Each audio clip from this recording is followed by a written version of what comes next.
Halo kawan sebangsa dan setata surya, selamat datang di channel Car Driver Solar System. Sekarang sudah di penghujung 2024. Nah, apakah 10 mobil terlaris di Indonesia di tahun 2024 ini adalah mobil terbaik di 2024? Mari kita bahas. Oke, di urutan ke-10 ini sumbernya dari Gaikindo Indonesia ya, di 2024 ini.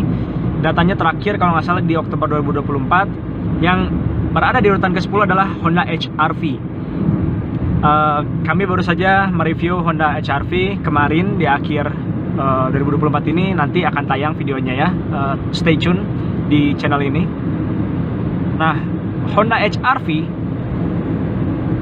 bercokol di urutan ke-10, dan menurut kami di kelasnya jujur ngomong HR-V bukan yang terbaik, tetapi karena sudah mempunyai histori yang, nah itu HR-V itu karena sudah memiliki histori yang cukup baik di Indonesia selama satu dekade ke belakang. Jadi meskipun generasi terbarunya ini bukanlah yang terbaik di kelasnya, tetapi masih menjadi yang terlaris. Harganya ya agak overpriced ya kalau menurut kami ya. Next, sebelum kita lanjut ke nomor 9, mohon tekan tombol subscribe, like, dan loncengnya agar kami semakin bersemangat untuk membuat video-video otomotif lainnya. Dan mohon bantu kami untuk mencapai 500 subscriber, tolong ya. Dibantu untuk bisa dapat 500 subscriber channel Car Driver Solar System ini. Jadi mohon tekan tombol subscribe ya.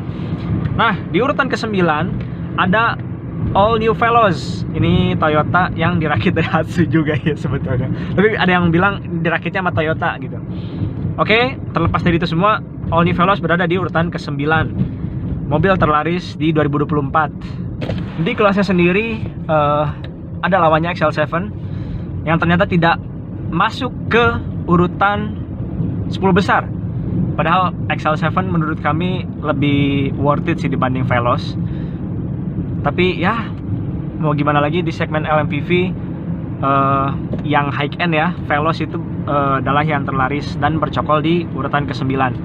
Fitur ADAS-nya sih yang menurut kami cukup oke untuk harga segitu. Jadi dengan durability dan reliability yang bisa di-provide oleh Veloz, dan juga fitur yang cukup mumpuni ya, nggak terlalu canggih tapi bisa memikat hati orang-orang di urutan ke-9.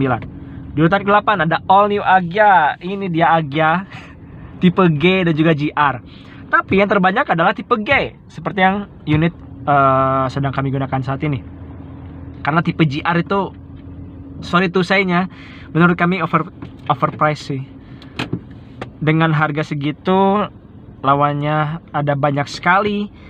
Ada Brio RS, lalu ada Daihatsu Sirion yang memberikan value for money yang lebih ya, dengan harga 250 juta. Tapi katanya Toyota GR Sport, Agya GR Sport sekarang lagi diskon jauh lebih tinggi, mepet-mepet 200 juga katanya.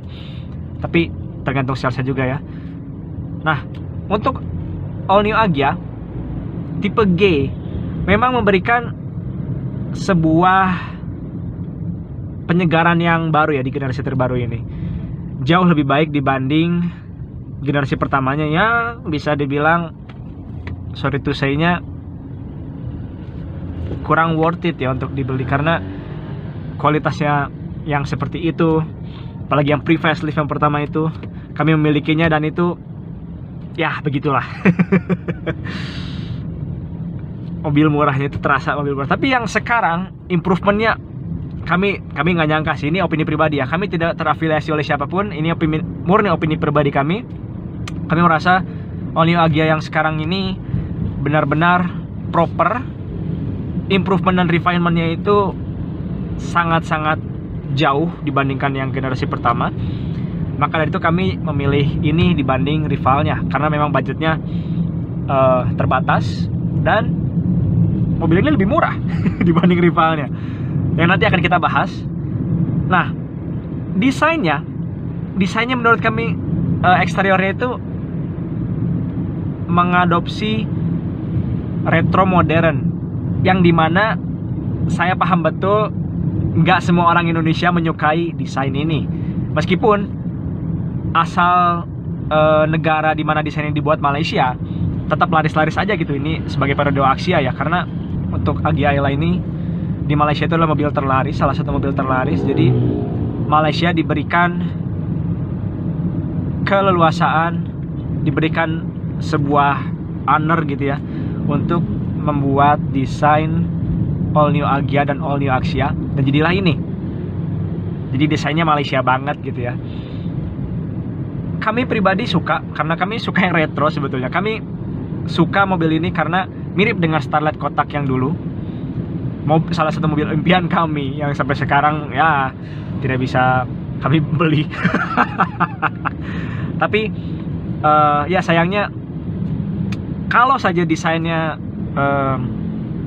lebih main aman, bisa jadi Agya berada di posisi yang lebih tinggi dibanding posisi 8. Tapi posisi 8 pun ini sudah cukup baik. Hanya saja menurut kami, kenapa bisa ada di posisi 8? Karena desainnya yang memang gak banyak orang suka sih gitu. Retro modern ini yang gak semua banyak orang suka. Saya mengasumsikan Toyota ini pengen ngirit ngeluarin desain gitu. Jadi udah deh, kita bikin dulu retro modern untuk Agya, sekalian uji coba apakah memang pasar menyukai desainnya seperti ini, atau desain yang lebih baik lagi.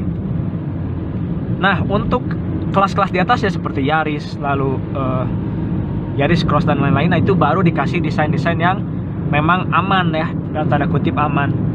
Jadi saya mengasumsikan Agya ini menjadikan bahan percobaan apakah market suka dengan desain seperti ini atau tidak. Dan mungkin nanti faceliftnya untuk all new Agya ini bisa jadi eksteriornya berubah, bisa jadi ya. Nah, kita lanjut ke urutan ketujuh. Di urutan ketujuh ada Mitsubishi Xpander. Ya, salah satu mobil impian juga. Dan kemarin ada banyak-banyak meme tentang Xpander yang nabrak itulah. Tapi terlepas dari itu semua, Xpander memang mobil yang bagus, memberikan gebrakan bahwasanya LMPV itu bisa memiliki fitur yang oke, desain yang bagus, futuristik, dan sempat membuat dunia LMPV ketar-ketir ya. Terutama Avanza pada awal kemunculannya, dan memang sampai saat ini konsisten memberikan inovasi-inovasi yang bagus sih Mitsubishi Xpander ini. Kita tunggu generasi keduanya akan seperti apa. Di urutan ke-6 ada Toyota Rush. Ini udah jelas mobil sejuta umat lah ya, bisa dikatakan. Rush dan Terios. Rush sih, ini yang terjual di urutan ke-6 ini adalah Toyota Rush, karena durability-nya itu udah nggak usah diomongin lah ya, reliability-nya. RWD terakhir yang termurah Toyota. Jadi meskipun masih purba dari 2018, tetapi masih sangat laris hingga saat ini. Kami juga baru membuat video Toyota Rush, nanti akan tampil di channel ini, so stay tune, subscribe makanya, nanti akan update tentang Toyota Rush. Lalu yang kelima ada Toyota Calya. Ya, Toyota Calya tuh, oh itu Sigra. Ini depan kami, tapi kemarannya Toyota Calya ya termurah lah, nggak termurah juga sih, salah satu yang termurah. Dan brand image Toyota sepertinya membuat orang-orang juga merasa lebih yakin untuk membeli Calya gitu ya. Lanjut ke urutan keempat ada Honda Brio. Nah, Honda Brio ini yang tadi kita sempat bahas sedikit ya. Honda Brio ini adalah salah satu mobil yang cukup laris tahun kemarin, kalau nggak salah urutan pertama atau urutan kedua gitu, pernah menjadi mobil terlaris di Indonesia dalam 1 tahun. Dan itu adalah pencapaian yang sangat-sangat baik ya dari Honda Brio. Menurut kami karena desainnya yang sangat-sangat apa ya, yang pertama apalagi yang pre-facelift itu sangat-sangat ikonik, murah. Lalu karena Honda Jazz sudah tidak ada, kayaknya orang-orang jadi larinya ke Brio ya. Honda Jazz sudah discontinue di Indonesia, jadi orang-orang larinya ke Brio. Kalau Honda Jazz masih ada, sepertinya penjualan Brio tidak akan setinggi ini sih kalau menurut kami. Desainnya yang manis, semua orang suka lah. Semua orang suka dengan desain eksteriornya. Meskipun fiturnya nggak ada ya. Jujur ngomong ini, sorry tuh sayanya, fiturnya yang Satya meskipun tipe E masih kalah jauh dengan Toyota Agya tipe G ini gitu fiturnya. Bahkan yang RS pun, Top Gear Filipina, channel YouTube Top Gear Filipina pernah komparasi antara Wigo Agya ya lah tipe G dengan Honda Brio RS. Toyota Agya tipe G ini menang telak. Lebih value for money dibanding Brio RS. Tapi kembali lagi, pasar Indonesia berbeda dengan pasar Filipina lah ya, dan juga pasar ASEAN sekitarnya. Honda Brio salah satu yang terlaris di sini, meskipun di pasar ASEAN Honda Brio kalah sama penjualan Agya, Ayla, dan Axia plus Wigo ya. Jadi ya begitulah. Urutan ketiga ada Toyota Avanza, sang mobil sejuta umat yang lawas. Avanza meskipun sudah berubah jadi RWD, tetapi pesonanya tetap memikat hati banyak orang ya, dan bercokol di urutan ketiga. Ya nggak aneh-aneh sih Avanza, LMPV 7-seater,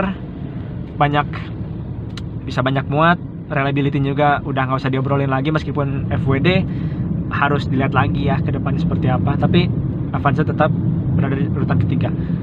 Daihatsu Sigra kedua. Nah, ini mungkin karena orang-orang memakainya untuk taksi online ya, sehingga Daihatsu Sigra laris yang tipe terbawahnya karena memang murah dan affordable.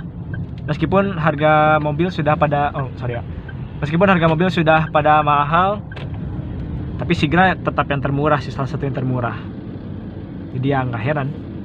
Yang ketiga, yang pertama, di urutan pertama, Innova, Kijang Innova Reborn. Nggak ada Kijang Innova Reborn, nggak ada, nggak kelihatan.